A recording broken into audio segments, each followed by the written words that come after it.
500 रुपया का नोट पड़ा हो तो आपके पैरों में फेविकोल चिपक जाएगा, आगे नहीं बढ़ सकते। 500 का नोट आपको हिला देगा, आप ऐसे हो गए बार बार, और फिर आसपास देख के धीरे से उठा लो। 500 रुपया आपको आगे नहीं बढ़ने देगा।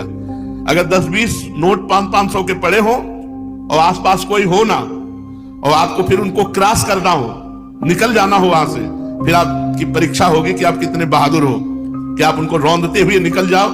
उनका कोई महत्व ना हो, जैसे रद्दी कागज ऐसे तुम्हें, लेकिन ऐसा नहीं होगा।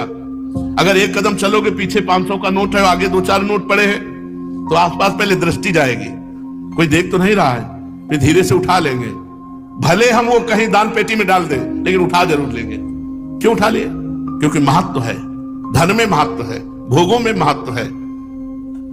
तो ये कहने की बात अलग है कि अरे भाई हमें स्वर्ग के सुख नहीं चाहिए, हमें मोक्ष नहीं चाहिए, हमें प्रेम चाहिए।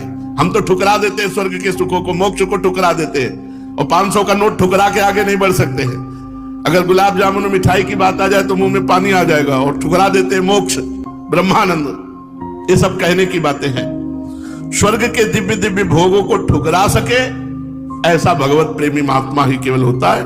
नहीं, एक अप्सरा उतर आती है तो बड़े बड़े ऋषि मुनि जो है ना भ्रष्ट हो जाते हैं, अपनी स्थिति से गिर जाते हैं। और मोक्ष सुख तो बहुत बड़ा सुख है, भगवान के प्रेमी जन उसे ठुकरा देते हैं।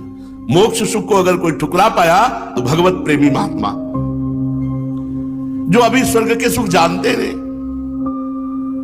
अब जैसे पहले ऋषि मुनियों के पास जो है अप्सराएं आया करती थी, बोले अमुक ऋषि के पास, जैसे विश्वामित्र जी के पास बोले मेनका जी आई, उनके पास अमुक आई। अब नहीं आती है, जरूरत है नहीं।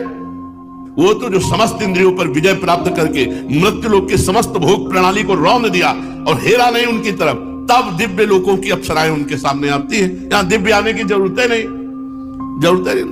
तो स्वर्ग के सुख तो तब उतरे ना जब मर्त्य लोक के सुखों का विजेता हो।